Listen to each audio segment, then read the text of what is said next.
Démarre, je vais démarrer. D'accord, c'est pas toi. Ok, ça marche. Je n'ai pas entendu Benjamin en réponse. Quelques... Navré pour l'attente, mais oui, c'est bon, je serai. Parfait. Alors, je suis le représentant du doyen. Donc, je suis tout d'abord Franco Saviola et je suis ici pour représenter le doyen dans cette soutenance extraordinaire. Alors, le fait que c'est fait par Zoom dans une circonstance un peu différente que d'habitude. Alors, bienvenue à tout le monde. Donc, on est ici pour la soutenance de thèse de Benjamin Descraintes. Et puis, donc moi, mon rôle comme représentant du doyen, c'est juste de s'assurer du déroulement de la soutenance. En fait, je vais passer la parole bientôt au président du jury qui va en fait animer la soutenance. Avant de faire ça, je vais faire une présentation des membres du jury. Moi, je ne vois pas les membres du jury, mais j'espère qu'ils sont tous là. Alors, tout d'abord, on a Madame Claire Amiot, maîtresse de conférence à l'Université de Grenoble. Monsieur Frédéric Chapoton, professeur au département de mathématiques à l'Université de Strasbourg. On a Monsieur François Bergeron, professeur au département de mathématiques à l'Université du Québec à Montréal, donc il nous joint par Zoom aujourd'hui. Puis, on a M. Hugues Thomas, professeur du département de mathématiques de l'Université du Québec à Montréal. Alors, le président du jury, c'est M. François Bergeron, et donc maintenant, je laisse la parole à M. Bergeron. Bonjour à tous. Pour qu'on procède, il faut que les membres du jury soient là. Alors, si je comprends bien, Claire Amiot est là. J'ai vu tout à l'heure.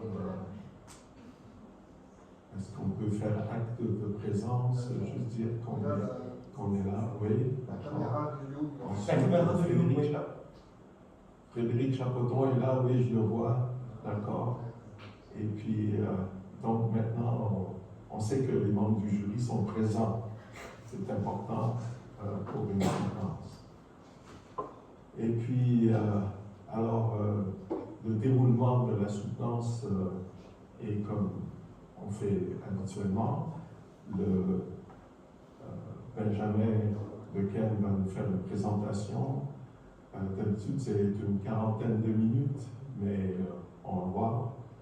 Et puis ensuite, il y aura une période de questions des membres du jury. Il est aussi, quand les membres du jury ont terminé leur période de questions, on a aussi l'habitude de laisser la place à quelques questions de la part de l'audience. Et puis ensuite, le jury va délibérer. Alors, on va se retirer dans une pièce attenante, virtuelle, pour délibérer, puis ensuite on revient et puis on fait part de la décision du jury. Alors, la première étape, c'est pour Benjamin de nous présenter un résumé de ses travaux. Je vous rappelle qu'il n'y a pas, en général, dans la présentation d'une thèse, il n'y a pas le temps de présenter tout ce que celui qui présente a fait, mais on a une idée du genre de travaux qu'il a fait par sa présentation. Alors, Benjamin, la parole est à toi. Merci beaucoup, François. Merci tout d'abord aux membres du jury d'être en tout cas présents, soit virtuellement, soit physiquement, pour cette soutenance. Ça fait également très plaisir d'avoir pu faire en sorte que les choses se passent bien également et que cela se déroule au CIRM de Marseille pendant cette Je vais vous présenter donc mes travaux à travers donc, cet intitulé assez court qui est la retrouvabilité de Jordan. Et je vais tout d'abord tenter de vous expliquer comment cette thèse, on va dire, a démarré ou est née. Je vais donc me lancer ici et voilà.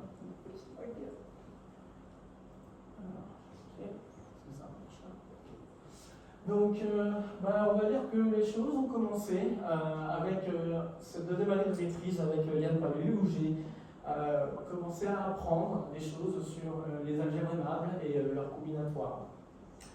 Puis, j'ai eu la grande chance de faire la connaissance de Hugh Thomas, avec qui j'ai commencé à discuter de différents sujets. Et il m'a invité notamment à lire quelques-uns de ses derniers articles, et un résultat a retenu mon attention, donc c'est le résultat que vous voyez à présent. Et en voyant ce résultat, une première idée qui m'est venue de suite, et c'est certainement dû au travail en amont pendant la deuxième année de maîtrise, je me suis dit que est-ce que ce résultat-là pourrait être vrai pour des carquois en relation localement aimables? Et après quelques temps de réflexion, on s'est rendu compte que ce n'était pas une question facile. Et que pour essayer en tout cas d'apporter une réponse claire, il a fallu vraiment pas mal de travail. Et c'est alors que, sans forcément vraiment m'en rendre compte au début, je démarrais les travaux de mon sujet de thèse. Donc pour continuer un tout petit peu sur juste l'historique, tout d'abord, des travaux qui ont mené à des premiers résultats, donc, que je vais vous exposer plutôt vers la fin de l'exposé. J'aimerais juste dire que oui, des travaux de recherche, ça peut arriver qu'on travaille en pensant qu'une conjecture est vraie, et puis on travaille en essayant de développer des outils, et que malheureusement, au bout d'un certain temps, donc notamment ici 1 an, on peut se heurter à un mur face à un contre-exemple qui finalement nous dit que ce qu'on avait conjecturé, ce qu'on pensait être vrai, ne l'est pas. Voilà, ça fait partie de la recherche. Et ce qui était assez, je vais dire, génial, c'est qu'à la suite de ce contre-exemple, cela a pu permettre d'émettre une nouvelle conjecture et d'amener le résultat de ce premier article. Et ce qui est aussi très intéressant, c'est qu'à la suite de ce résultat du premier article, ça a mené à un deuxième article où on s'est focalisé sur des carquois vraiment bien spécifiques, ici de type A. Et ça a amené à un énoncé déjà de conjecture qui étonnamment peut s'énoncer, on va dire, de manière assez simple combinatoirement, mais qui a demandé pas mal de travaux pour en amener une preuve. Donc aujourd'hui, je vais vous introduire la notion éponyme de cette thèse, et je vais le faire à travers le plan suivant. D'abord, vous introduire ce qu'est la donnée générique de Jordan, puis un lien avec la correspondance de Robinson-Chesed-Nuss. Ensuite, la retrouvabilité de Jordan, vous expliquer vraiment ce que c'est, puis un raffinement de cette notion. Et après, je vais vous parler des résultats de la thèse et ensuite quelques directions que l'on pourrait emprunter si on voulait aller plus loin. Ok, alors commençons par le commencement. Nous avons un carquois, Q. On a un corps algébriquement clos. Et pour vous introduire la donnée générique de Jordan, je vais partir sur un exemple. Un exemple assez simple. On va pouvoir voir comment les choses se passent. Donc on va prendre le carquois que vous voyez, de type A3, linéairement orienté. Et puis on va prendre une représentation, comme vous la voyez ici présente, la représentation E, dont je vous ai également donné la décomposition en représentation indécomposable. Et le but, en tout cas l'exercice que je peux inviter à faire, c'est d'essayer de décrire l'ensemble des endomorphismes nilpotents de la représentation. Alors, ce que j'entends par endomorphisme nilpotent, donc j'entends morphisme de représentation, ça doit respecter des aspects de carré commutatif liés à chacune des flèches du carquois. Et en plus de ça, nilpotent, ça signifie que si on applique cette application, on compose cette application plusieurs fois, on doit arriver à une application nulle. Alors, à la suite d'une étude, pas trop difficile, mais ça demande quand même un petit peu d'attention sur les carrés commutatifs qui apparaissent, on arrive à ce résultat-là. Alors, 2 des 3 flèches qui sont présentes pouvaient se comprendre, puisqu'on travaille avec un espace vectoriel de dimension 1, pour l'espace vectoriel de dimension 3, il a fallu regarder quand même ce qu'il en était des carrés commutatifs, vérifier que tout se passe bien, mais on se retrouve notamment avec une forme de matrice qui est la suivante. Et ce qui va m'intéresser, c'est de remarquer que parmi tous les endomorphismes nilpotents que nous avons pour cette représentation, il existe un ensemble ouvert dense. Autrement dit, disons de manière peut-être un peu plus simple, pour essayer de comprendre les choses, c'est un peu comme si on cherchait à choisir, on essayait de choisir au hasard une représentation, et que on a énormément de chances de tomber sur une représentation avec des morphismes qui ont telle forme. Donc là, en l'occurrence, je parle en termes ici d'ensemble ouvert dense.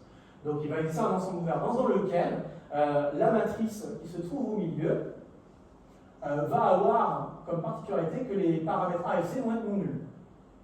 Et donc, si je cherche à décrire les tailles des blocs de Jordan associés à ces endomorphismes nilpotents, donc pour chacun des sommets, eh bien, je vais trouver un certain résultat qui peut s'écrire sous la forme de uplet de partage, une collection de partage.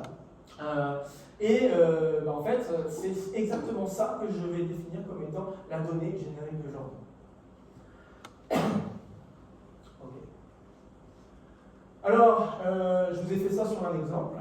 En fait, ce résultat du fait de dire qu'il va exister un ensemble ouvert dense dans lequel les endomorphismes nilpotents seront de la même forme. En fait, ce résultat-là est vrai dans un cadre plus général. Ici, je voulais énoncer dans un cadre de Carpois aimable, ou localement aimable, mais on pourrait éventuellement l'élargir un peu plus. Alors, j'ai même mis un énoncé un peu plus précis parce qu'on pourrait même dire que dans cet ensemble ouvert dense, on peut atteindre une taille maximale de blocs de Jordan. C'est en fait exactement cette taille maximale qui va permettre de donner la définition de données génériques de Jordan. C'est exactement ça en fait. Donc la définition 2, je me suis peut-être un petit peu emmêlé, mais la définition 2 dit en fait que la donnée générique de Jordan, c'est exactement la valeur maximale des formes de Jordan qu'on peut avoir dans cet ensemble ouvert dense, et que cet ensemble ouvert dense existe parmi les endomorphismes nilpotents de 2. Alors on va s'intéresser à un cas un petit peu plus spécifique ici. On va prendre un Carpois Q de type A, sans relation. Et puis on va voir qu'il y a un lien combinatoire, donc notamment la correspondance RSK, qui permet également de calculer efficacement la donnée générique de Jordan. Alors, avant de parler des RSK, j'aimerais d'abord montrer combinatoirement comment on peut calculer cette donnée générique de Jordan, puis après on va voir le lien avec RSK, parce que le lien n'est pas si évident à faire du premier regard. Donc, ce qu'on va faire, c'est d'abord, je vais vous introduire ce que c'est l'invariant de Green-Kleppmann. Alors, c'est quoi cet invariant? On prend un graphe, donc des sommets, des flèches, finis, acycliques, donc il n'y a pas de cycle, d'accord, représenté. Et on va donner un remplissage. Donc ça veut dire que pour chacun des sommets, on va mettre un entier, éventuellement nul. Et puis, ce qu'on va faire, c'est qu'on va faire le jeu suivant. On va s'amuser à regarder des chemins. On va s'amuser à regarder des chemins dans le graphe. Et donc, chacun des chemins dans le graphe, on va leur attribuer un poids. Ce poids, c'est exactement la somme des entrées par lesquelles on passe. Par exemple, le chemin que vous voyez ici en gris, son poids, ça va être la somme donc, de ces entrées ici, qui donne 13. Okay. Ce qui va m'intéresser parmi tous ces chemins, ça va être de déterminer potentiellement les chemins de poids maximal. Et donc là, en l'occurrence, celui que j'ai utilisé ici, si on s'amusait à faire le tour de tous les chemins qu'on pourrait avoir dans ce graphe, eh bien, le poids maximal est atteint exactement par ce chemin.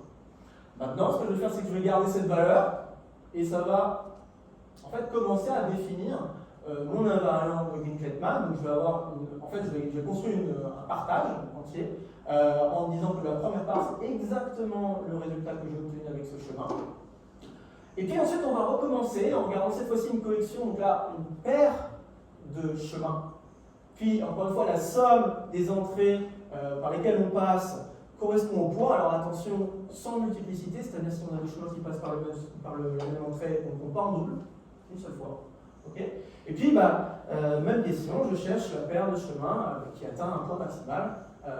Et donc ici, il se trouve que cette paire de chemins, c'est la suivante. Ok. Et ce que je vais faire, c'est que je vais soustraire la valeur que j'obtiens ici, qui est donc 17, à 13, pour obtenir la deuxième valeur.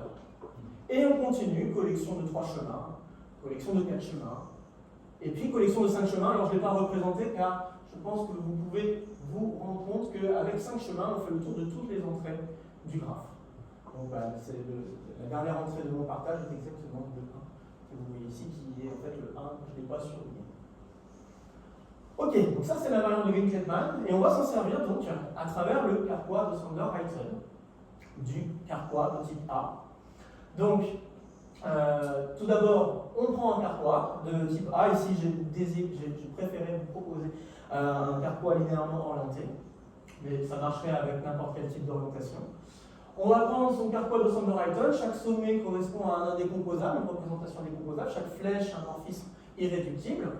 Et ce qui est assez sympathique, on va dire, au sens combinatoire, c'est que les représentations décomposables, je peux les voir à travers leur support, c'est-à-dire à travers les sommets sur lesquels j'ai des espaces vectoriels qui sont non nuls. Donc voilà, je vous ai donné en fait les indécomposables sous la forme d'intervalles. Et puis, faire le choix d'une représentation du carquois Q, c'est exactement choisir un remplissage de ce graphe. Notez d'ailleurs que ce graphe ici, dans un cadre type A, c'est un graphe qui est acyclique et fini. Et donc on est bien dans un cadre où on commence à avancer à pouvoir appliquer en fait l'invariant de Green-Klettmann. Donc le choix d'une représentation correspond en fait à un remplissage. Donc chaque valeur que vous voyez en fait c'est le nombre de fois que je choisis de prendre les indécomposables. Et puis, une fois que j'ai choisi ce remplissage, je vais faire exactement le même jeu pour définir en fait un invariant de Green-Klettmann, mais pour chaque sommet du carquois.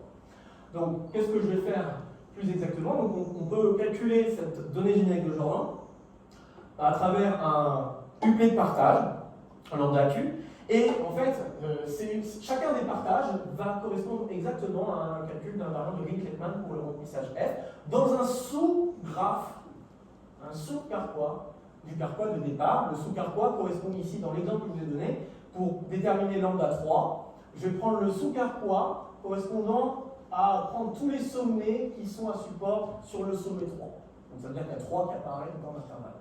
Okay.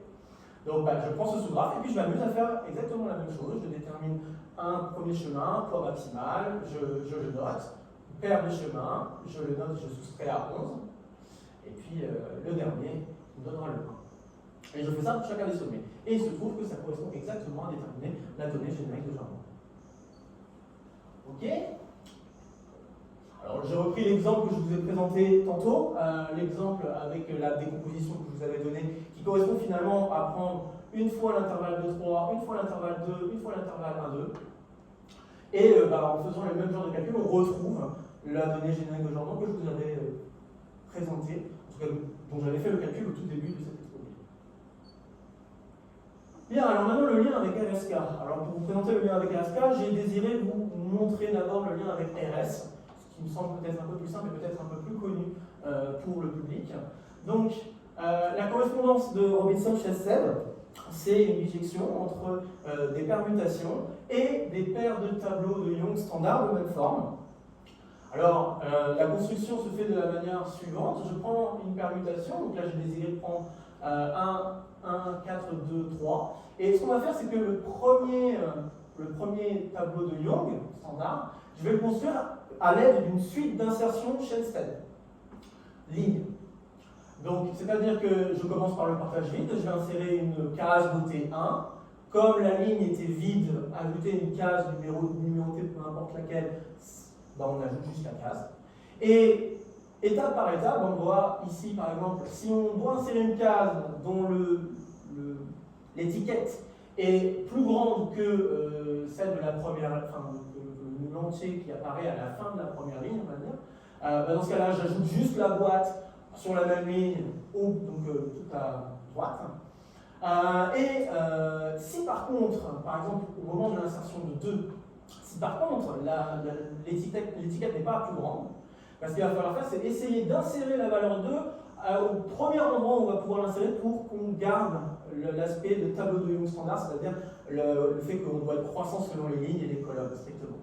Donc je vais pouvoir insérer 2 à la place de 4. Le 4, je le prends, et puis je vais chercher à l'insérer à la ligne d'après. Et si la ligne est vide, je le mets. Si elle n'est pas vide, je pourrais continuer en vérifiant est-ce que c'est le plus grand, sinon je réitère. Donc voilà, alors à la suite de ces suites d'insertion chez 7, grâce à cette permutation, donc je suis vraiment la permutation 1, 4, 2, 3, et j'obtiens donc ce tableau de Young standard. Et pour obtenir l'autre, en fait, j'enregistre l'ordre d'apparition des cases. Je pense que c'est la manière la plus simple de comprendre ce passage-là. Donc vous voyez que le numéro de la case ici correspond vraiment à l'ordre d'arrivée de chacune des cases. Et donc la paire que j'obtiens, c'est exactement le résultat de cette correspondance RS dans le cadre, dans l'exemple que je vous ai donné ici avec cette permutation faite 1, 4, 2, 3.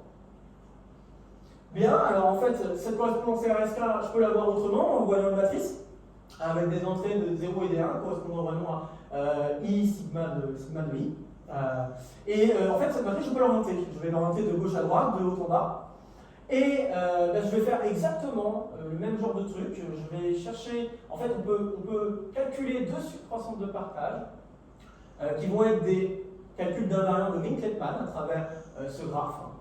Et en fait, ce qu'on va faire, c'est que pour l'une des suites, on va regarder le sous-graphe, on a pris les sommets des J premières lignes. Et pour l'autre suite, on va regarder les sous-graphes qu'on a obtenus avec les J premières colonnes. Alors, mieux que quelques lignes, je vous ai fait un dessin et un calcul complet. Et donc, à la suite du calcul complet, ce que j'aimerais que vous reteniez de ce calcul, en tout cas, c'est que, d'une part, en effet, vous pouvez reconnaître le même type de calcul, puisqu'on calcule des invariants de Ring-Klettmann. Mais le truc très intéressant, je pense, c'est le fait qu'on retrouve la paire de tableaux de Young standard. Donc, si vous regardez le dernier tableau, donc en fait, ce qui s'est passé, c'est grâce aux suites de partage que j'ai obtenues, j'ai donc en fait un ordre d'apparition des cases au fur et à mesure que je parcours la suite. Et cet ordre, je donne donc les étiquettes correspondantes. Et à la fin de ce processus, j'ai obtenu une paire de tableaux de Young standard qui correspond exactement au calcul de RS.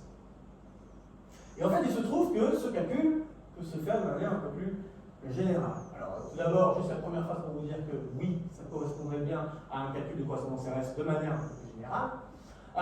Ensuite, si on voulait la version RSK, il suffit de remplacer la matrice à coefficient 0,1, comme on l'a vu avec les permutations, mais on va, au lieu de prendre ce type de matrice très restrictif, on peut prendre des matrices avec des coefficients entiers, potentiellement des zéros apparaissant. Mais on pourrait exactement faire le même processus. Donc vraiment, calcul de Ring-Klettmann selon les J premières lignes, J premières colonnes, et ça nous donne des suites de partage. Et si on labelle, on étiquette les cases selon leur ordre d'apparition, sachant qu'il peut y avoir des cases qui apparaissent en même temps, eh bien, on arrive à obtenir une paire de tableaux de Young, cette fois-ci semi-standard. Donc cette fois-ci, on peut autoriser une croissance large selon les lignes.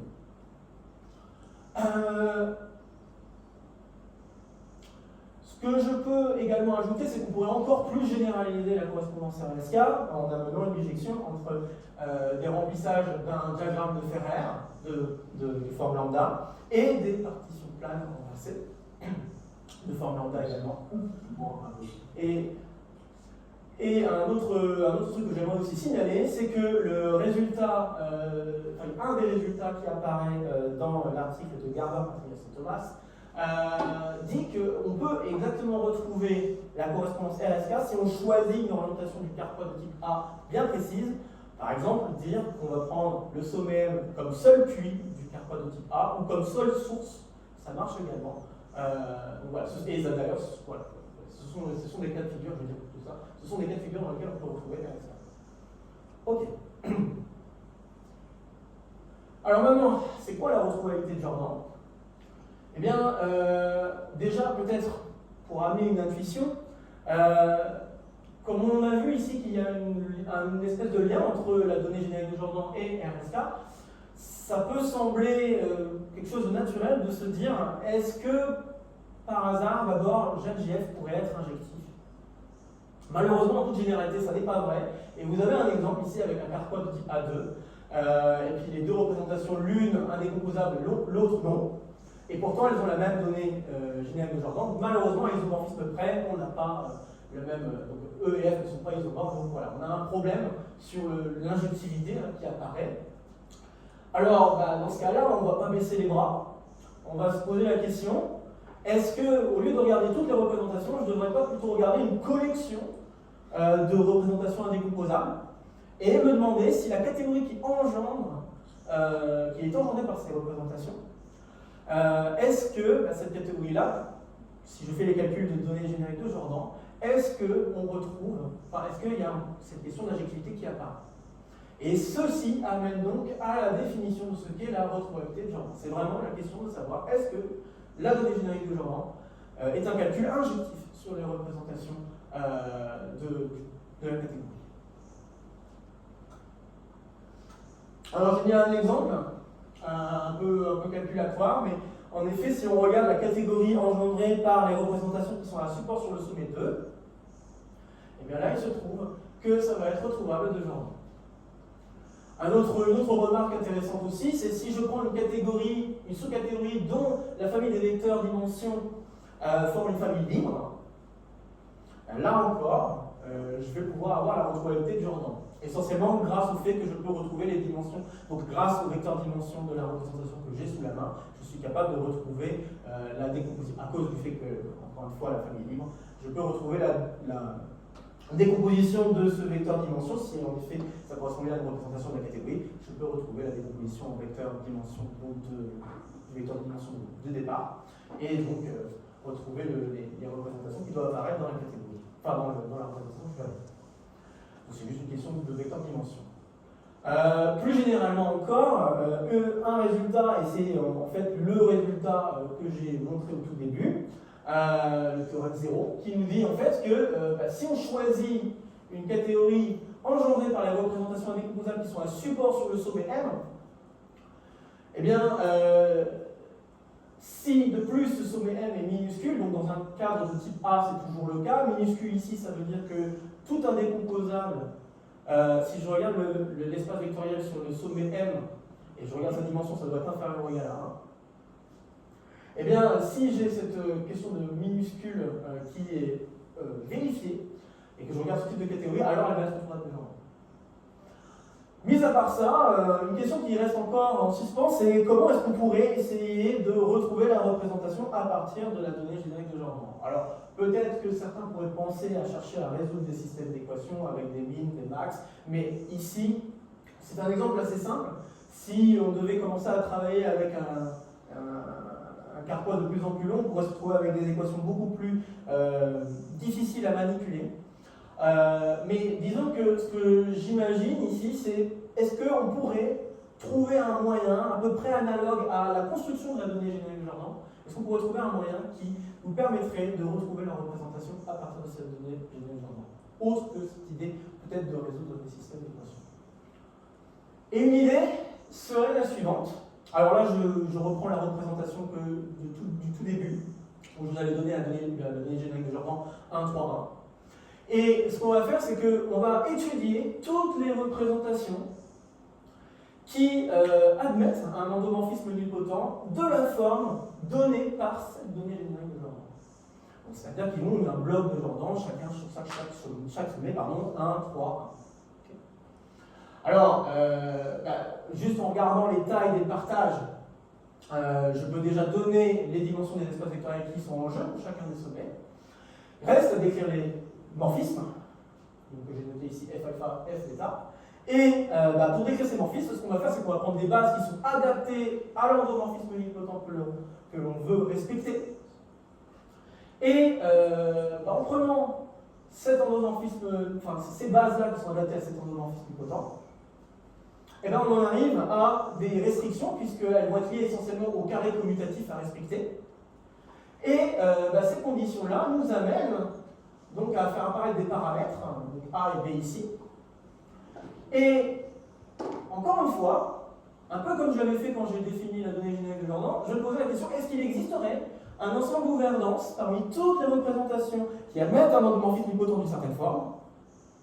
Est-ce qu'il existe donc un ensemble ouvert dense dans lequel toutes les représentations sont isomorphes?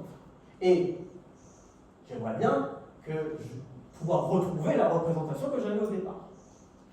Alors ici, il se trouve que oui, et on peut le décrire en disant qu'on peut choisir A et B non nuls, qui va nous décrire en fait complètement un ouvert dense. Et en fait, choisir A et B non nuls à isomorphisme près, c'est exactement retrouver la représentation de départ. Donc, oui, apparemment, ça a l'air de plutôt bien fonctionner. Alors par contre, on voit tout de suite qu'il y a une restriction. Il y a une question de pouvoir avoir un ouvert dense dans lequel on va pouvoir retrouver une représentation à isomorphisme vrai.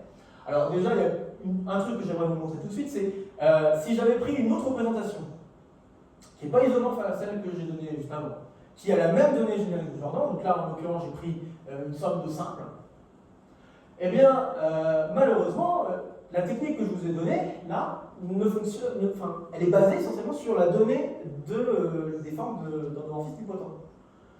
Donc pas du tout sur la représentation de départ. Donc, si on suit le même processus, puisqu'on est parti juste de la même donnée générique de Jordan, je vais retrouver la représentation E, et je ne vais pas retrouver la représentation donnée par les simples. Alors que la catégorie engendrée par les simples, qui donne encore une famille, si vous regardez les vecteurs dimensions, on peut le faire comme ça, et expliquer que la catégorie engendrée par les simples, c'est retrouvé de Jordan. Même si elle est retrouvée de Jordan, la technique que je vous ai présentée ne fonctionne pas. Donc c'est là où on voit vraiment, je pense, cette question qu'on a besoin d'un raffinement de la notion de retrouvabilité de Jordan.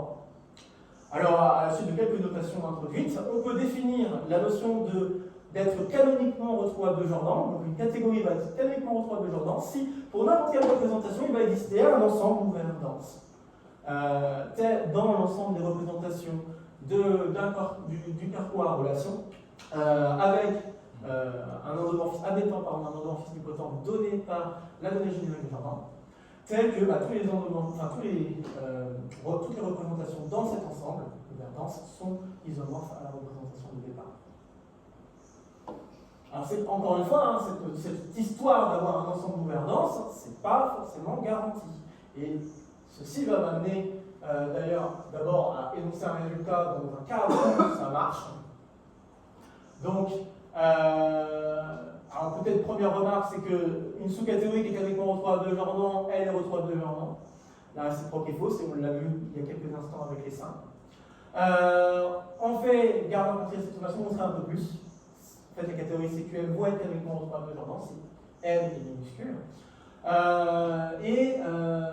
Donc comme je vais tout de suite amener au résultat ici. Donc ce résultat ici me dit que dans le cadre du type ADE, je vais quand même avoir la chance d'avoir un ensemble ouvert dense dans lequel il va y avoir les représentations qui sont toutes isomorphes. Et donc, en toute généralité, ce n'est pas vrai. Voilà un premier exemple, le Kronecker. Je pense que c'est un des premiers exemples qui vient à l'esprit quand on travaille avec des algèbres localement aimables. Un des premiers exemples sur lequel on se confronte. Avec ce Kronecker, et si j'étudiais toutes les représentations de ce carquois Q avec une forme d'un endomorphisme hypoton de la forme donnée ici, 1, 1, on va se retrouver avec ces différentes classes d'isomorphisme de représentation. Je tiens à préciser que pour chaque valeur de K, on a une classe d'isomorphisme différente. Et malheureusement, on ne va pas pouvoir trouver un ensemble ouvert dense parmi ces éléments-là, puisque en fait, chacune des classes d'isomorphisme n'est pas ouvert dense, n'est même pas ici un ouvert. Alors, juste pour que ce soit un petit peu plus visuel, si je prenais une représentation qui doit admettre un endomorphisme hypoton de la forme 1, 1, donc ça veut dire en fait un endomorphisme nul, avec des vecteurs de dimension ici 1, 1, ok, donc c'est pour ça que j'ai des copies de C de chaque côté. Le X et le Y du sujet signifie que j'ai X fois identité, Y fois identité. Et là, je vous ai représenté sur un plan réel, ou une projection sur le plan réel, de ce qui peut se passer. Donc chacune des droites vertes correspond à chaque classe d'isomorphisme FK, donc chaque valeur de K, comme j'avais précisé. Et puis la droite bleue correspond aussi à une autre représentation que j'ai montrée, et E, c'était la somme des simples. Et en fait, là, avec cet aspect visuel, on peut se rendre compte qu'on va être, si on devait être isomorphe à une des représentations, on va être bloqué dans une des droites. On ne va pas pouvoir recouvrir tout le plan en termes d'ensemble ouvert dense. Ok, un autre exemple intéressant, là, plus lié au carquois, vraiment avec la relation, c'est lié au problème de la relation. Donc là, si je pense le carquois ici à relation, on se retrouve avec, donc si j'étudie toutes les représentations de ce carquois à relation qui admettent un endomorphisme nilpotent de la forme suivante, on va se retrouver avec 3 classes d'isomorphisme de représentation, pas 4, puisque bon, j'ai imposé une relation, donc ça veut dire que je n'ai pas le droit d'avoir la condition des 2 flèches qui est nulle. Okay. Eh bien, malheureusement, aucune de ces classes d'isomorphisme ne permettra d'avoir un ensemble ouvert dense. Et donc, bon, pareil, visuellement, voilà ce que cela peut donner. Donc là, pareil, même genre de procédé, X fois identité, Y fois identité. Et donc là, je vous ai pareillement projeté la chose sur le plan réel. Et là, vous voyez qu'on n'arrive pas à recouvrir, on va dire, l'ensemble du plan si on devait prendre une seule des droites qui sont présentes. Je tiens juste à signaler que si on avait enlevé la relation, on aurait donc la représentation où le X et le Y seraient non nuls. Et dans ce cas-là, on se retrouve avec toute la partie blanche. Et cette partie blanche, ça va être un ensemble ouvert dense, puisqu'on peut faire des suites de représentations qui vont se rapprocher de chacune des droites, de chacun des points du plan. Ok. Alors maintenant, je vais arriver à l'énoncé des résultats. Donc, avant de les énoncer, j'ai besoin de vous rappeler rapidement un peu de vocabulaire. Donc, si je me donne un carquois à relation aimable, on peut définir une corde comme étant une marche sur un carquois. Donc, quand je dis marche, ça veut dire qu'on a le droit de suivre la flèche dans le sens direct, comme pour un chemin, mais on a le droit aussi de le suivre dans le sens inverse. Attention, je veux que ce soit réduit, donc je n'ai pas le droit de faire alpha puis alpha moins 1, ou inversement. Et je demande à éviter les relations. D'accord? Donc vous avez un exemple ici d'une corde. Et puis, on peut aussi définir les bandes. Donc les bandes, ça va être des cordes plus particulières, où on va demander à partir d'un sommet arriver au même sommet. On va demander à ce que ce soit primitif, c'est-à-dire que la corde ne peut pas s'écrire comme plusieurs fois la même copie d'une corde. Voilà. Et un autre truc, c'est que si je le compose, cette corde, je me retrouve encore avec une corde. Donc si je fais plusieurs fois la copie W successive, je vais encore avoir une corde. Via les résultats de Butler-Hegel, les représentations indécomposables peuvent être décrites grâce aux cordes et aux bandes. Et cela m'amène à ce premier résultat. Alors certes, je comprends que l'énoncé tel qu'il est écrit est assez difficile à comprendre, mais je pense que la traduction que j'y ai donnée en dessous de l'énoncé peut être un petit peu plus claire et peut aider à la compréhension de cet énoncé. Alors je vais l'expliquer comme ça.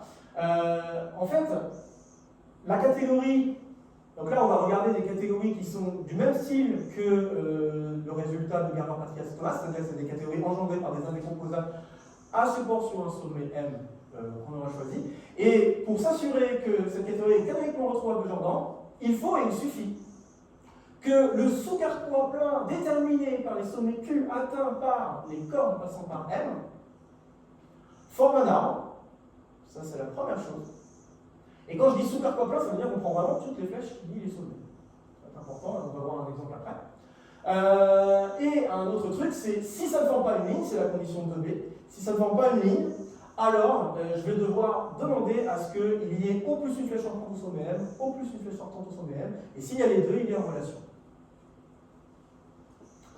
Bien, alors ça c'était pour canoniquement retrouvable de Jordan. Il y a aussi un résultat analogue, mais quand même un petit peu variant dans le cas de retrouvable de Jordan. Et pareil, il y a une façon de caractériser un peu visuellement la chose. Là aussi, on va regarder un sous-carquois. Donc, si je veux vérifier qu'une catégorie de cette forme est retrouvable de Jordan, et il suffit que le sous-carquois engendré par les sommets et les flèches apparaissant sur les supports de cordes. Donc là, je précise que ce n'est pas complet, donc je ne prends pas toutes les flèches qui sont entre les sommets. Eh bien, il faut que ça forme un arbre. Et de plus, si ce n'est pas une ligne, encore une fois, il y a la condition qui apparaît de A.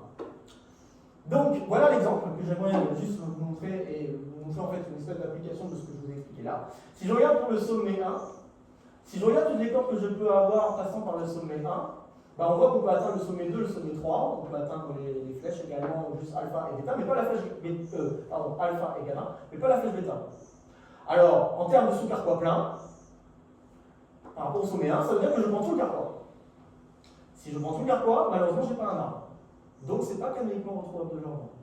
Par contre, si je ne prends pas le sous-carquois plein, mais si je prends juste le sous-carquois en comptant juste les flèches qui apparaissent dans les cordes, donc là, alpha et gamma, mais pas bêta, là, je me retrouve avec un arbre qui est une ligne.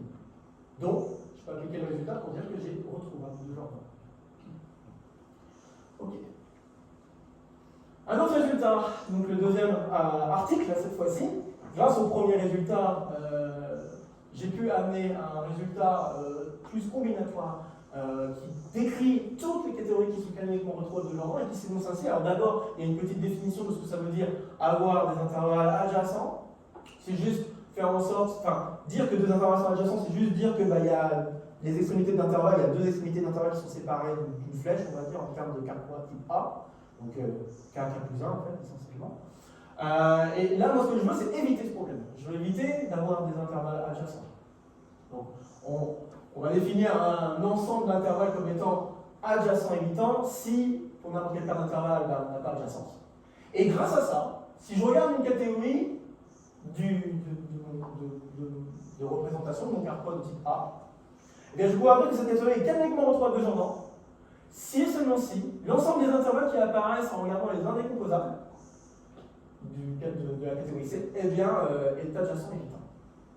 Il y a un sens qui est, on va dire, un petit peu plus simple à manipuler, c'est le fait de vérifier que si on n'a pas l'adjacence, c'est le fait de vérifier que si on a adjacence, alors on n'a pas canonique aux probabilités de Jordan, donc ça veut dire qu'ici ça correspondrait au sens direct, en faisant une. Ça va pas revenir, mais c'est pas grave. Le contraposé, voilà. Donc en faisant le contraposé. Mais l'autre sens est assez difficile et ça demandait vraiment beaucoup de travail. Alors, voilà 8 exemples d'intervalles adjacents évitant maximaux pour 1, 2, 3, 4, les 8 qu'on peut obtenir. Et parmi les 8, il y a 2 exemples qui sortent un petit peu du lot. Alors, la plupart des exemples, les 4 premiers correspondent au CQM, énoncé par Garen, Patrias et Thomas. Il y en a 2 ici qui correspondent à prendre des vecteurs dimensions qui sont linéairement indépendants. Et les 2 que vous voyez ici sont des nouveaux cas qui apparaissent à la suite de ces travaux.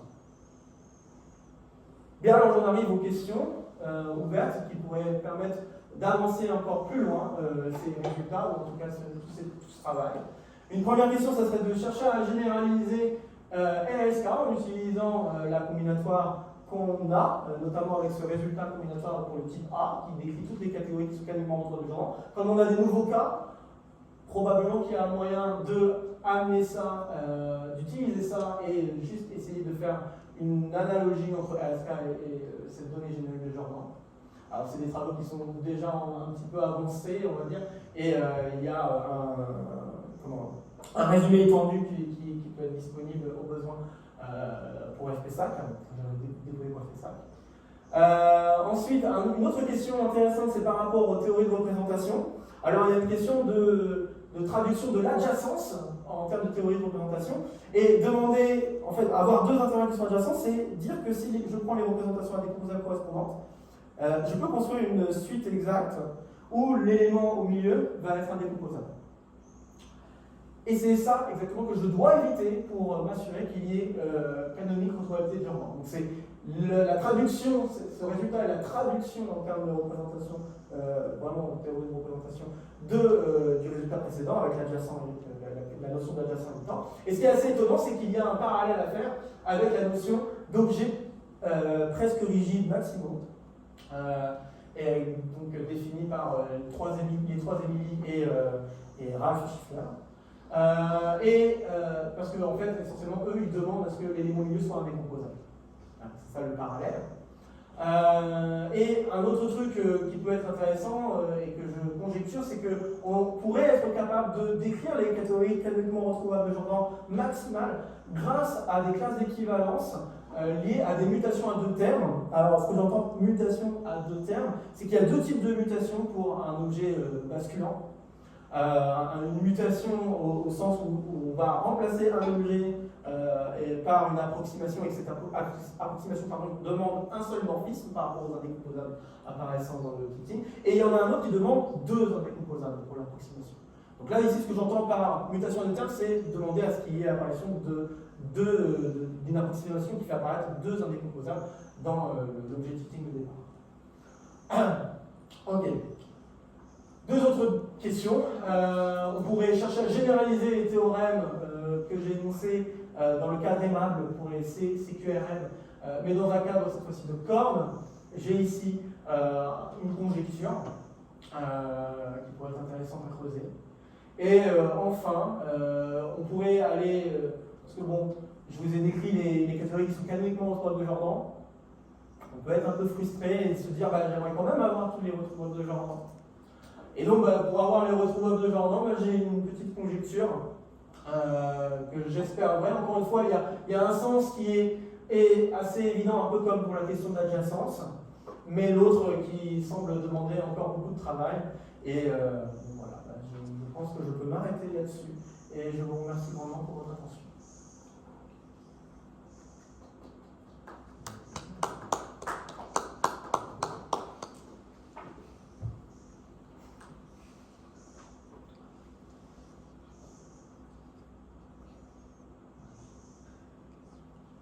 On n'entend pas François.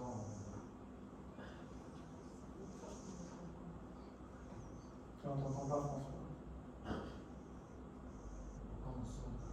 Oui, le son n'est pas coupé.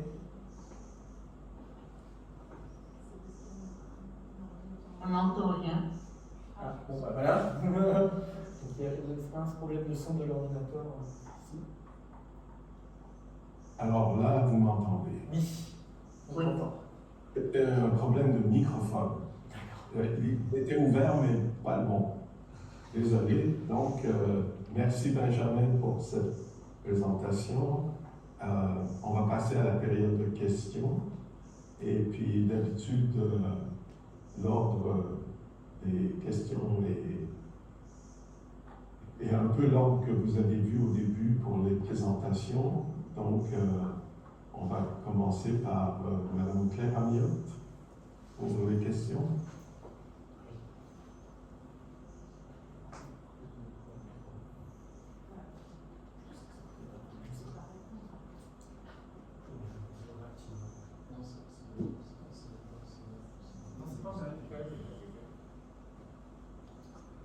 Alors, il y a un problème de micro. Oui, ça va venir. Ça va venir. Ah, ça a l'air d'être bon. Ça marche. Est-ce que vous m'entendez sur Zoom là, ou pas? Oui. Oui. Ok. Oui. Merci pour l'exposé. Moi j'ai plusieurs questions. D'abord, une question assez générale sur cette donnée générique. Donc on peut la voir comme vraiment une généralisation du vecteur dimension, parce que ça donne une partition du vecteur dimension de représentation. Et autant pour le vecteur dimension, c'est très facile, c'est immédiat de voir que ça s'additionne bien, c'est-à-dire que si on prend deux représentations, on prend le vecteur dimension de la somme, c'est la somme des vecteurs dimension. Est-ce qu'on peut dire des choses, là c'est clairement beaucoup plus compliqué pour la donnée générique, mais il y a quand même, à partir de la donnée générique de Jordan, on retrouve facilement le vecteur dimension, nous sommes en somme. Est-ce qu'on peut dire quelque chose de manière générale, si je prends deux représentations et que je prends leur somme directe, c'est quoi la donnée générique de Jordan de la somme directe par rapport à la donnée générique de Jordan de chacune d'elles? Alors, il y a un doublon.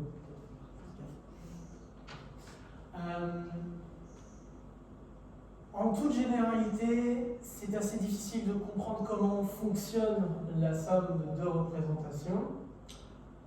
Pour des cas particuliers, ça a été très utile notamment dans la preuve que que j'ai pu amener dans le deuxième article, c'est un cas particulier où on additionne un simple, donc notamment un simple injectif ou un simple projectif. Donc dans ce cas-là, on peut en effet dire que la taille,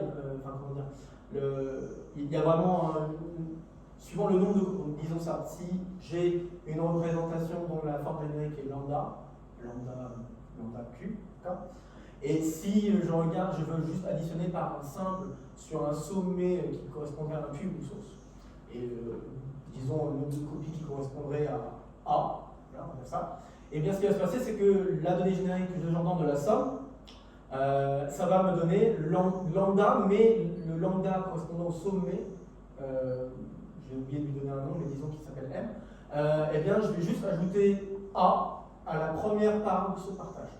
Donc ça a été très utile pour la preuve de du résultat du deuxième article. Après, en toute généralité, pour en avoir en tout cas testé beaucoup, ça semble très difficile de pouvoir dire exactement comment les choses s'assemblent. Il y a des moments où on fait des sommes particulières sur les premières parts, sur les deuxièmes parts, même des fois sur les troisièmes parts, suivant bien sûr les tailles des carquois de son Barrington. Il y a des cas de figure où on fait une somme que sur la première part. Ça semble assez difficile parce que, peut-être pour essayer d'expliquer un petit peu plus, quand on fait des calculs de chemin sur ce carquois, ce qui peut se passer quand on va additionner un certain nombre de copies d'un décomposable, c'est que le chemin peut complètement changer, le chemin du point maximal par exemple, peut complètement changer de forme. Et puis, si c'est pas forcément ce chemin-là, ça peut être les paires de chemins qui changent complètement de forme. Donc ça semble difficilement maniable. Je ne vais pas dire que c'est impossible, parce que, à mon avis, peut-être avec plus de travail sur la forme de la chose, peut-être qu'on arrivera à quelque chose en décrivant vraiment des cas de figure précis. Mais je pense qu'en toute généralité, ça reste difficilement décrivable.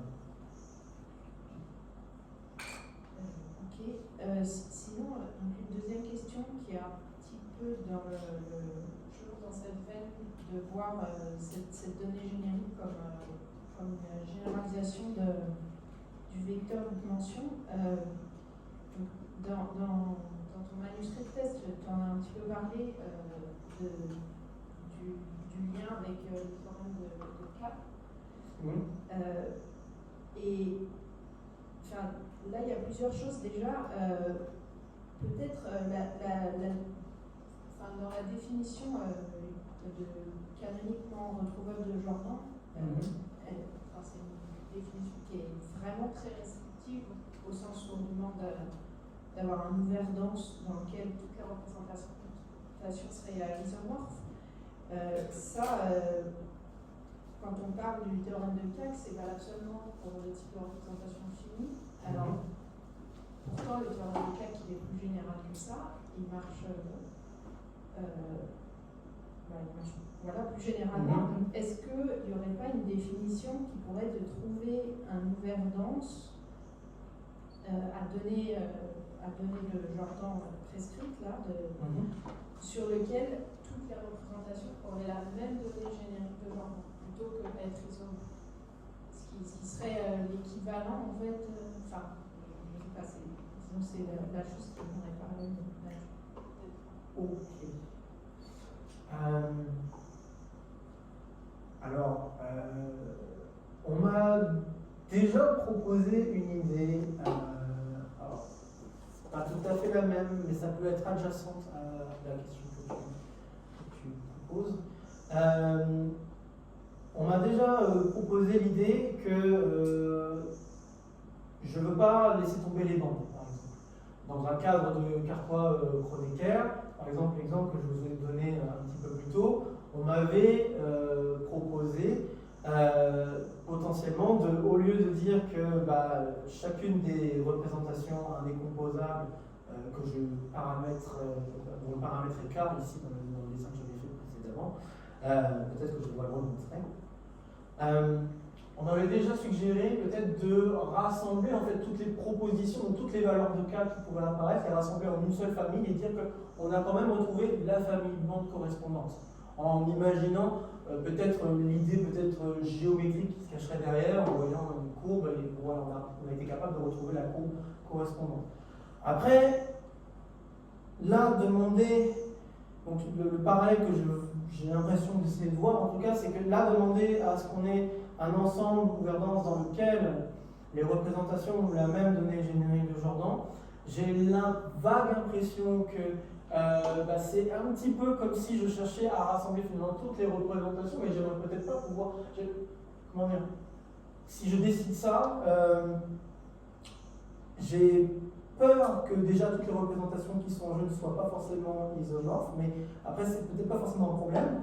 Ce qui pourrait m'intéresser, c'est peut-être essayer de rassembler les représentations banques qui sont ensemble. Donc là, par exemple, dire, voilà, j'ai retrouvé FK, même si ça se joue à un paramètre K. Pour ce qui est, dans un autre, peut-être un autre cadre que là, la question des bandes,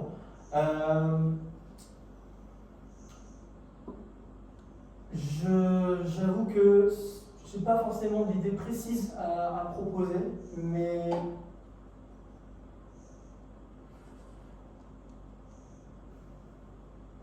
non, j'ai pas forcément d'idée précise à proposer. Ouais, je pense que ça pourrait s'envisager, mais j'ai pas d'idée précise. Ok, juste une dernière question, là, un peu dans un autre ordre d'idée, c'est par rapport à ta condition combinatoire assez technique là, sur le sommet N pour rendre CMQ retrouvable de Jordan ou canoniquement retrouvable de Jordan. Est-ce que dans le cas aimable,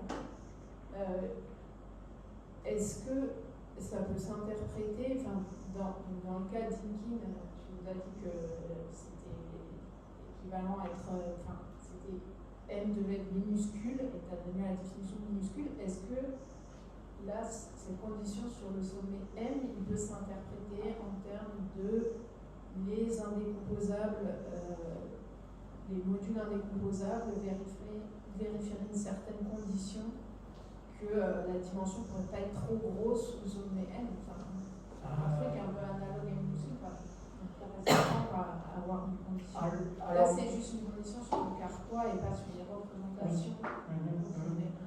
Alors malheureusement, ces conditions ne sont pas équivalentes au fait de dire que M est minuscule. Donc là, a priori, en termes juste de vecteur dimension, ça paraît assez compliqué d'essayer de donner un critère qui fonctionnerait. Par contre, peut-être une traduction de la question d'adjacence dans le cadre des corps. Juste là, pardon de t'interrompre. Oui. Du coup, ça veut dire que, par exemple, on peut avoir une M qui vérifie les conditions et avoir des indécomposables de taille arbitrairement grande en M. Ok. Alors, ok, oui, pardon, j'avais pas. Ok, très bien. Donc, alors, il y a quand même une implication. Il y a quand même l'implication que ceci implique que le sommet est minuscule. Il y a quand même cette implication. Mais malheureusement, minuscule n'implique pas. Et l'exemple que j'ai donné ici illustre très bien. Puisque si on prend les représentations indécomposables sur le sommet 1, on va avoir une copie, enfin le simple, le projectif en 3, le projectif en 1, le projectif en 3, projectif en 1, c'est ça, et l'injectif en 1, c'est ça, je ne dis pas de bêtises. Et en regardant chacune de ces représentations-là, dimension 1 sur le sommet 1, et malheureusement, et tous les autres indécomposables ne passent pas par 1. Donc malheureusement, il est minuscule. Et pourtant, là, on a une nuance, parce que là, carrément, j'ai un exemple où j'ai retrouvable de Jordan, mais pas canoniquement retrouvable de Jordan. Et dans l'article, j'avais également donné un exemple dans le cas où on a quelque chose qui n'est pas retrouvable de Jordan. Il suffit de prendre un type D4, orienté linéairement, disons, en bas, 1, 2, 3, et puis 4 vers le haut, une relation. Si je regarde sur le sommet 2 est minuscule, et malheureusement, la catégorie n'est même pas retrouvable de Jordan. Ça a été d'ailleurs une des surprises quand je parlais de mur au tout début de mon exposé. C'était une surprise de découvrir qu'en effet, on aboutissait à un contre-exemple en mettant ça sur un ordinateur et en faisant les calculs d'Alain de Winkelmann. Eh bien, oui, ça a été très étonnant de voir un contre-exemple juste faisant apparaître une seule copie de certains indécomposables et 0 d'autres suffisait pour donner quelque chose qui n'est pas retrouvable de Jordan. Donc je sais En termes de vecteur dimension, je n'ai pas vraiment cette impression qu'il puisse faire quelque chose pour essayer d'avoir une autre façon de dire que c'est reçoivable de Jordan. Ok, merci beaucoup. J'ai fini avec mes questions. Peut-être je passe à mon voisin ou je... Oui, c'est cela. Monsieur Chapeau tombe maintenant. D'accord, merci. Alors, donc je commence par une question peut-être. Donc, souvent, quand on est dans une situation qui n'est pas uniquement reçoivable de Jordan, c'est parce que, en fait, la chose qui est un ouvert, il existe un ouvert dense, mais cette ouvert dense définit une représentation qui n'est pas dans la catégorie publique. Et donc, on pourrait se demander, c'est pas une manière de chercher, non pas parmi toutes les représentations, un ouvert dense, mais parmi les représentations qui soient vraiment dans la catégorie qu'on étudie. Parce que.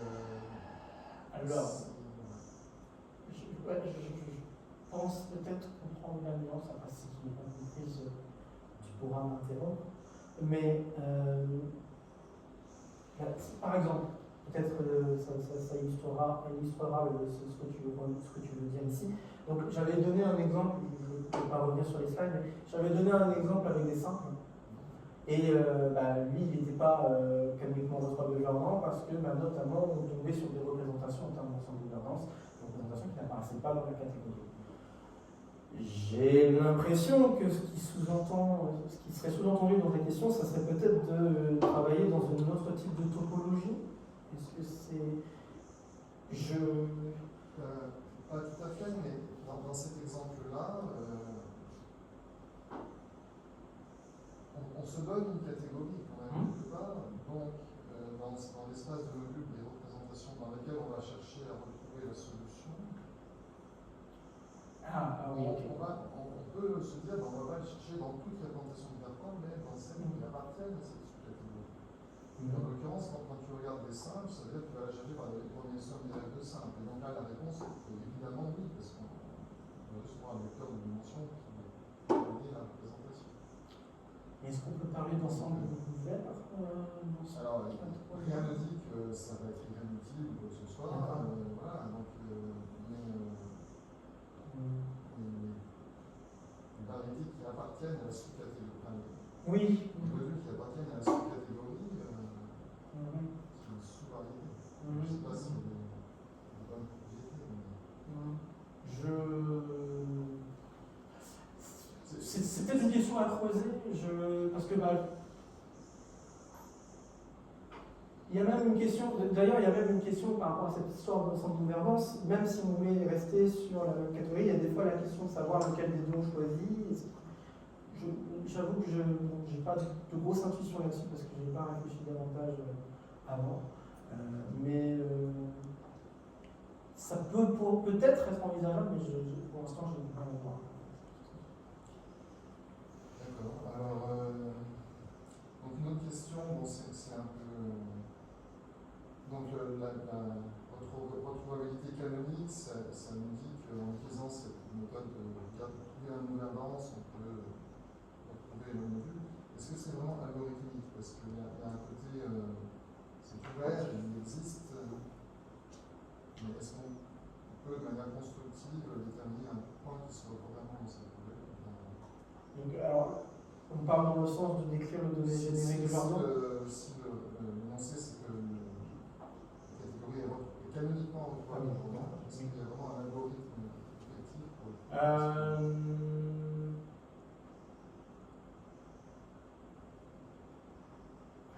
Pas ma connaissance. Donc une solution, c'est peut-être de travailler sur un corps de fraction, c'est-à-dire d'accepter d'inverser tous les polynômes qu'il est nécessaire d'inverser. D'accord. J'avoue que j'y ai pas réfléchi, je n'ai pas du tout d'intuition particulière. On est censé retrouver le module. Donc, Oui. S'il faut réfléchir davantage pour un algorithme, c'est une manière de dire on peut toujours le retrouver. En décrivant,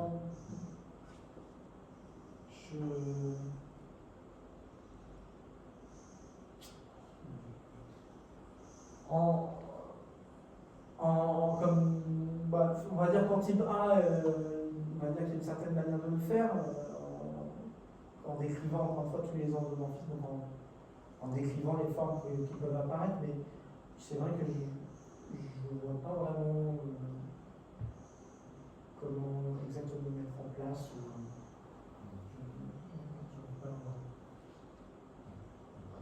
C'est une bonne question.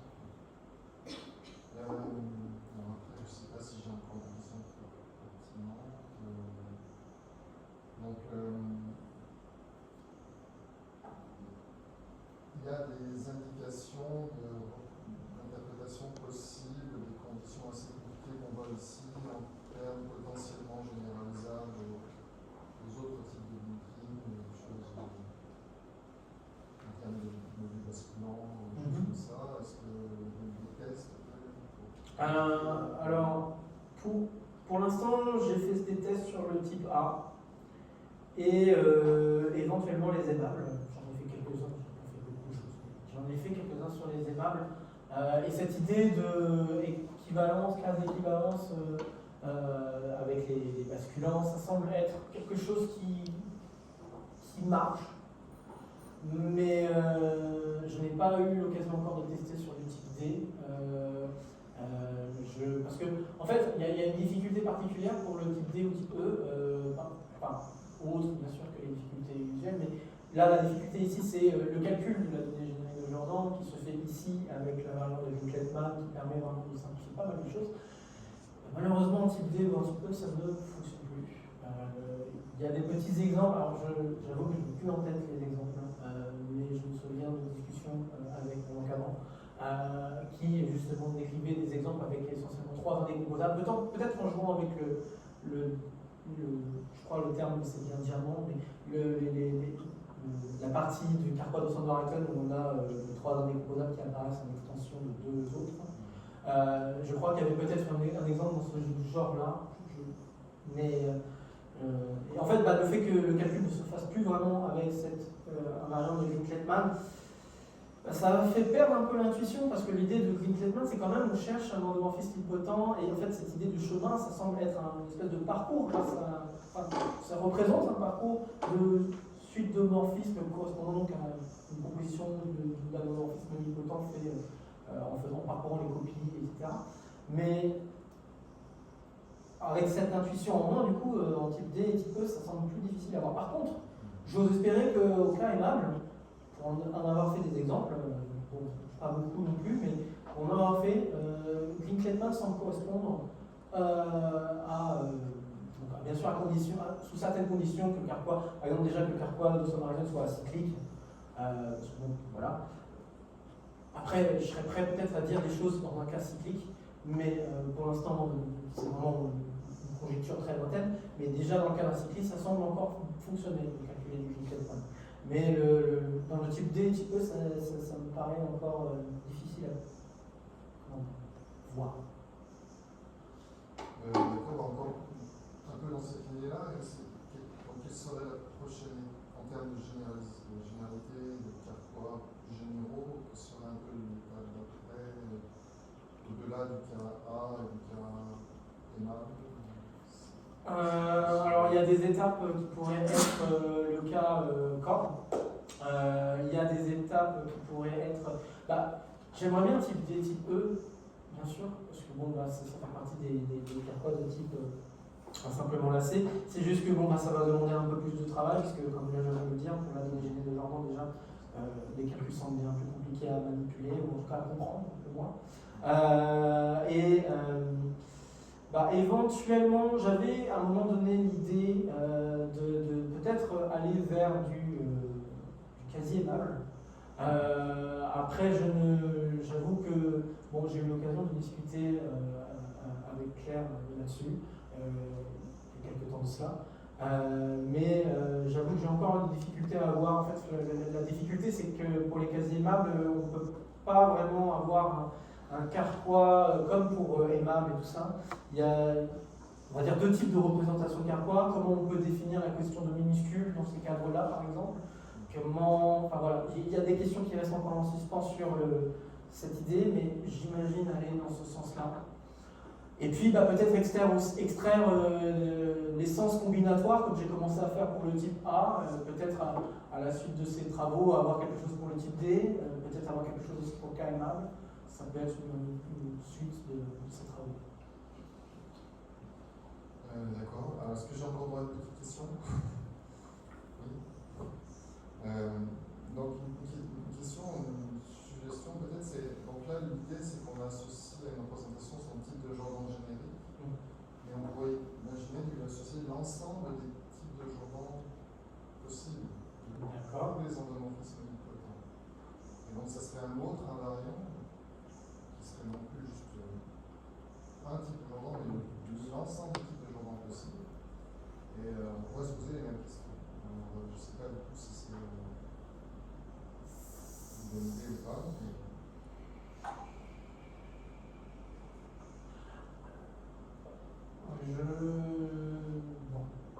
J'ai peut-être, voilà, comme ça, ce qui viendrait tout de suite à l'esprit, c'est que par rapport à la question de calcul de données génériques de Jordan, on cherche une valeur maximale dans un sens d'ordre par rapport aux tailles de blocs de Jordan. Alors, en espérant ne pas dire de bêtises, j'ai la vague impression qu'on pourrait avoir des endomorphismes nilpotents de formes qui seront plus petites que la forme donnée par la maximale. Est-ce qu'on les a toutes? J'en suis pas certain, mais j'ai une impression que ça pourrait arriver. Et je ne sais pas si ça donnerait quelque chose en plus. Peut-être, mais peut-être que je me trompe. Il y a moins des situations, on les a tous, c'est quand on a appelé simples, des sous-modèles simples. Là, c'est un simple indépendant, mais quand c'est pas indépendant, il peut y avoir des contraintes qui font en sorte que les types dépendent les uns des autres. Ok, oui. Voilà, ça pourrait être une information, quelque chose qui contienne de l'information sur la représentation du type de Jordan possible. Donc, je ne sais pas. Merci. Est-ce que je passe le micro à mon voisin aussi, comme précédemment? En principe, l'ordre de questions, ça devrait être moi maintenant. D'accord, ok. Et à la fin, Q. Alors, donc, merci encore Benjamin pour une présentation amusante. Je vais commencer par une question d'ordre presque philosophique. C'est pourquoi? Pourquoi est-ce qu'on s'intéresse aux représentations? Pourquoi on s'intéresse aux endomorphismes nilpotents de représentation? Et puis, à la fin, pourquoi on s'intéresse à la retrouvabilité? Et je peux peut-être te laisser répondre à cette question-là, puis ensuite de poser des questions plus spécifiques. Merci François pour cette question. D'abord, on va dire que pour commencer, le fait d'étudier des carquois, des représentations, c'est lié à travailler des algèbres et notamment des modules sur ces algèbres. Travailler des endomorphismes nilpotents. Si je travaillais n'importe quel type d'endomorphisme, ce qui pourrait se passer, c'est que je pourrais me retrouver avec des endomorphismes qui sont diagonalisables. Donc, si je me retrouve avec des endomorphismes diagonalisables, malheureusement, je ne peux pas vraiment tirer d'informations particulières de ça. Alors, du coup, travailler avec des endomorphismes nilpotents, ça semble amener à des informations plus intéressantes, peut-être plus pertinentes pour essayer de faire un lien avec les représentations qui sont en jeu. Pourquoi la retrouvabilité de Jordan? Alors, c'est une question assez large, mais je dirais, en me basant sur le premier article qui, on va dire, a fait démarrer la thèse, je dirais que c'est peut-être le sens combinatoire finalement, puisque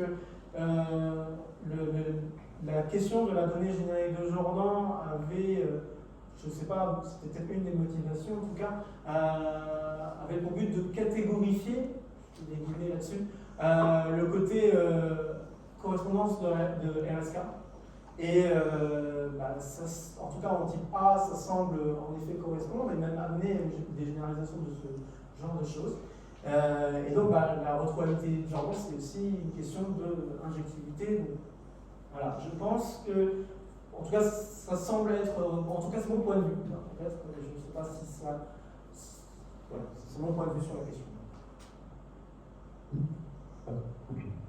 Donc peut-être, je vais rendre plus spécifique mon pourquoi. Quand on considère RSK, eh bien, on en déduit de très jolies identités sur les fonctions symétriques. Alors, une façon de peut-être expliquer pourquoi s'intéresser à ce sujet, ce serait de voir est-ce qu'on est capable d'en déduire, avec l'approche que des identités plus fines ou des identités plus particulières sur les fonctions symétriques ou peut-être quasi symétriques, parce que ça arrive aussi dans ce contexte-là. Alors, encore une fois, venant de résultats de Gava, Patrias et Thomas, et basé sur une formule de propre, si ma mémoire est bonne, il y a une généralisation possible je crois, de l'identité de Cauchy, si je ne dis pas de bêtises. Mais après, j'ai pas encore eu vraiment l'occasion de travailler davantage dans cette direction. Ça me fait commencer, on va dire, pour travailler dans cette direction. Mais oui, ça peut être des choses en effet qu'on peut essayer. Alors, en fait, peut-être je vais rebondir sur la question ou la dernière question-remarque de Frédéric. Quand on regarde cette question-là, tu parlais de gouvernance, mais en fait, il y a probablement une structure de variété où une gouvernance est une partie, et puis après, il y a les autres morceaux qui sont plus spéciaux, qui correspondent à ce que Frédéric peut-être avait en tête quand il disait quand on enlève la restriction, qu'est-ce qui se passe? Donc quand on sort, on regarde les cas qui ne sont pas dans la gouvernance, mais dans les autres portions. Est-ce que tu as une idée là-dessus?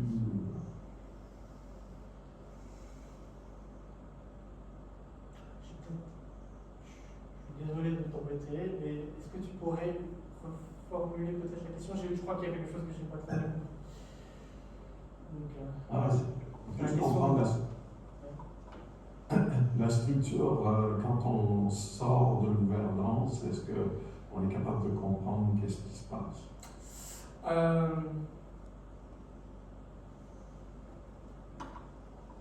J'ai pas beaucoup d'intuition là-dessus, je dois avouer.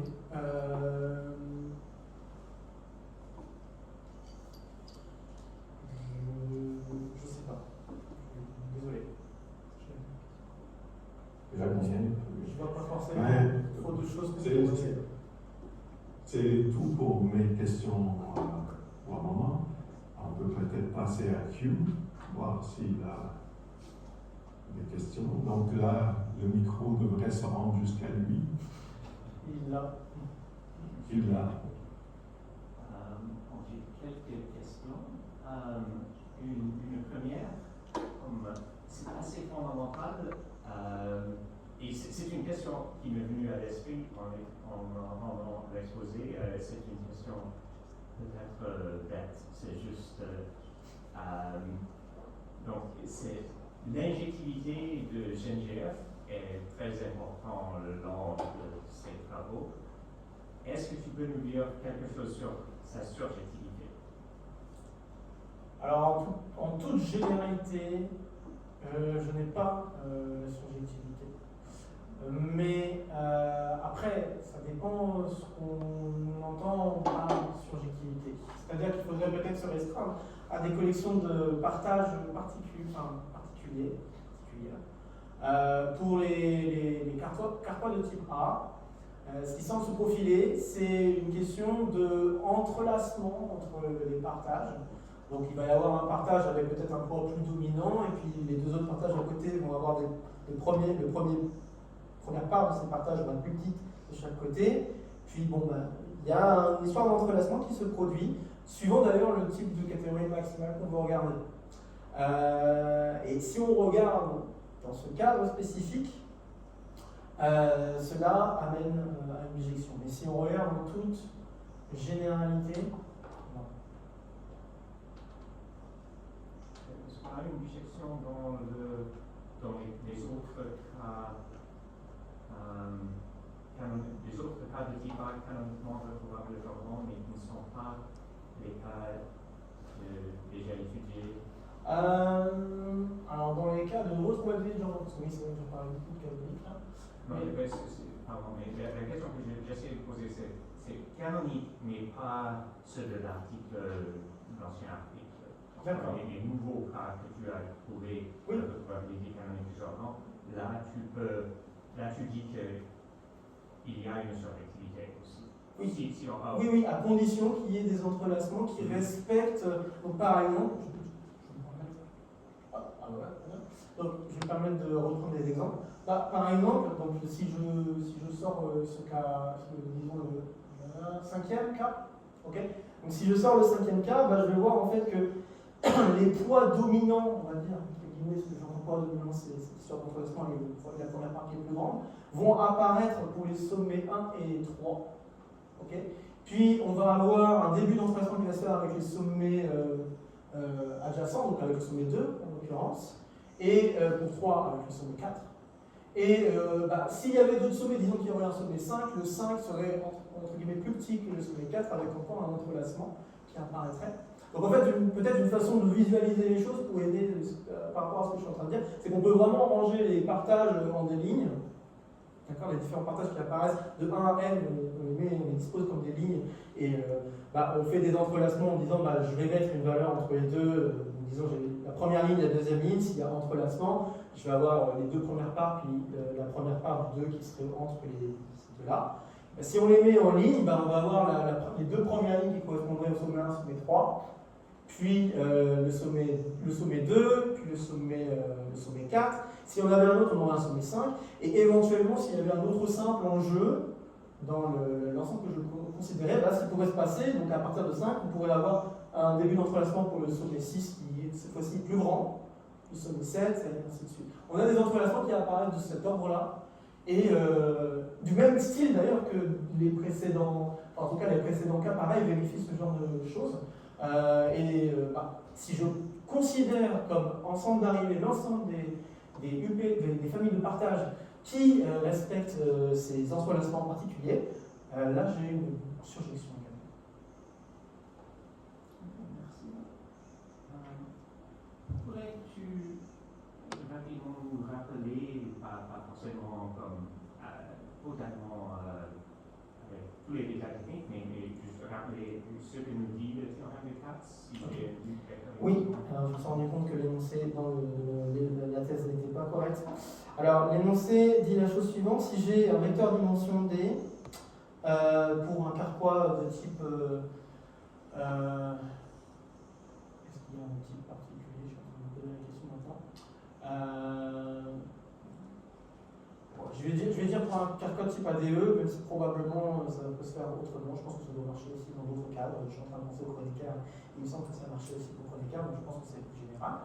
Mais donc, si je me donne un carquois, on va dire ça. Si je me donne un carquois, je prends un vecteur dimension, alors il existe une décomposition de ce vecteur dimension en D1, DR. Et il va exister un ensemble ouvert dense, c'est ça que j'ai oublié de mentionner sur la thèse. Il existe un ensemble ouvert dense dans lequel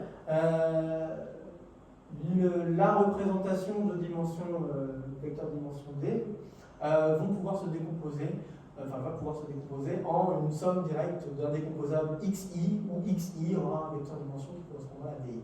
Mais le truc important que j'avais oublié de mentionner, c'est l'idée de l'ensemble de gouvernance, ce qui permet de faire le parallèle entre Katz et cette histoire de données génériquement.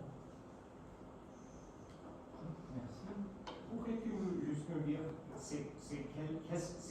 qu'est-ce que nous dit le théorème de Katz dans le cas où j'ai un carquois à 3 sommets, disons sommet 1, sommet 3, orienté vers sommet 2, dimension 1, 2, 1, par exemple? Alors dans ce cas particulier, la décomposition, en fait, ce qui va se passer, c'est que les vecteurs dimension caractérisent complètement, les vecteurs à dimension des indécomposables caractérisent complètement l'indécomposable en jeu. Et je ne sais pas si je ne dis pas de bêtises. Il me semble que dans ce cas-là, la décomposition en indécomposable va être unique. Donc c'est-à-dire que si je ne dis pas de bêtises, ce qui va juste changer dans l'énoncé, c'est que normalement, par exemple, dans un premier cas, j'aurais pu très bien avoir d'autres types de collections indécomposables qui apparaissent avec des vecteurs dimension 8. Mais dans le cadre type A, il n'y a qu'une seule représentation indécomposable du vecteur dimension 1, avec des 1 et des 0 qui apparaissent à certains endroits. Et ce que dit Katz, en espérant ne pas dire de bêtises dans ce cas-là, c'est qu'on va avoir en fait un ensemble variant dans lequel on a une décomposition unique associée à cette. Oui, peux-tu me dire quelle est la décomposition?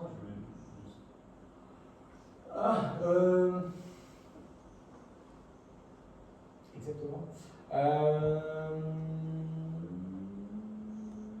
Je sais que c'est un jeu avec des questions d'image et de noyaux que l'on peut faire au fur et à mesure qu'on regarde les sommets. Donc, on peut regarder le sommet 1, regarder ce qui se passe pour l'image donnée par la composition des flèches et avoir, en fait, ça va être la dimension de cette image-là qui va correspondre à une certaine. La dimension de ce truc-là va correspondre.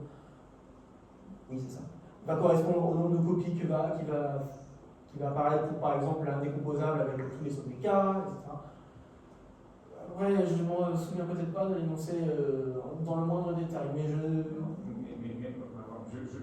j'avais proposé comme un exemple où les dimensions étaient très petites et où ça pourrait se faire peut-être. Sinon, c'est pas le cas. Mais... si je fais avec 3. Je peux tenter d'utiliser les tableaux, je ne sais pas si avec la caméra ça peut aller.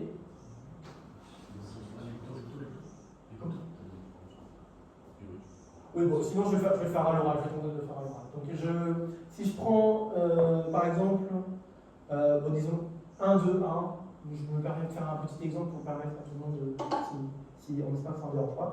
Si je prends 1, 2, 1, ce qui va se passer en étudiant donc, les morphismes, ce qui va se passer c'est que je vais avoir une fois la décomposable 1, 1, 1, parce qu'en tout, encore une fois en étudiant les morphismes qui peuvent apparaître entre les espaces vectoriels, on se rend compte qu'il y a une image qui va être non nulle de la copie de K au départ vers la copie de K à la fin. Donc il va y avoir une fois la copie d'un décomposable K, K, K, et puis une fois le simple au sommet du. Je sais que c'est un exemple peut-être un peu simple, mais. C'était quoi? L'orientation que j'avais proposée, c'est vers le. Ah, pardon. Oui, j'ai pensé en linéairement orienté, pardon. Donc dans ce sens-là, si je regarde les deux. Ah, pardon, oui, ça change. Donc, ce qui va se passer, c'est que donc, les deux copies de K, dans ce cas-là, vont être envoyées vers deux copies de K qui, en toute généricité, c'est le bon terme, bref, vont pas être isomorphes. Donc, ça va être bien deux copies distinctes. Donc, ce qui va se passer, c'est que la décomposition, ça va plutôt être 1, 1, 0 et 0, 1, 1. Parce qu'on a un linéaire indépendance.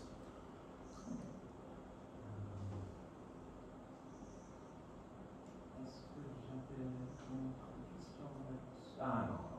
Ok, c'est bon pour moi. Bon, alors, juste vérifier, est-ce que les membres du jury ont d'autres questions à poser à notre présentateur? Non. Les gens dans la salle disent non. Bon, alors sinon on peut demander aux gens dans la salle ou dans l'audience s'ils ont des questions à poser. Si vous êtes dans la salle, peut-être que Q peut s'en occuper, puis si c'est à distance, vous avez qu'à lever la main, s'en occuper.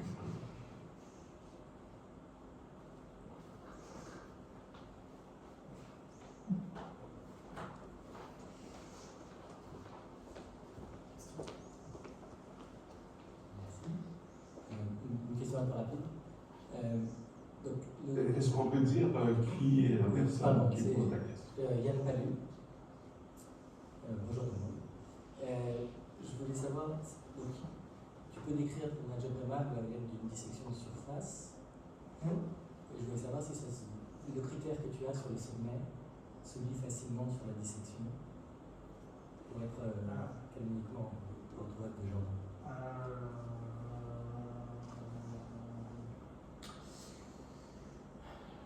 Alors, tu parles du résultat qui dépend du sommet, c'est ça.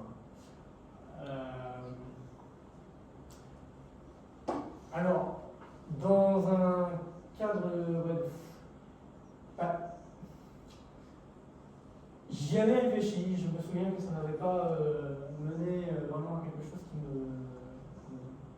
pourrait se décrire facilement. Pour avoir fait, après quand on regarde les types A, ça correspond encore des catégories qui semblent stables par extension, des choses comme ça. Malheureusement, ce type de stable par extension, dès qu'on commence avec des cas aimables, ça ne marche plus trop. Et d'ailleurs, pour le sommet 2, l'exemple que je donnais tout à l'heure avec avec les flèches qui allaient dans orienté 1, 2, 3 et puis 4 et relation là. Cet exemple-là d'ailleurs, quand on veut regarder peut-être des choses qui se passent autour de. Après, autour de chaque feuille, ça peut aller, mais dès qu'on va regarder 2 et regarder peut-être des sous-catégories qui seraient canoniquement retrouvables de Jordan en faisant apparaître ce sommet 2, et ça s'intéresse vraiment à ça, ça semble plus difficile à vraiment voir. J'ai une vague impression qu'il y a une question de. Comment dire, fermé par extension, quoi. Il y a quelque chose comme ça. Mais après, j'ai pas beaucoup d'intuition. Merci.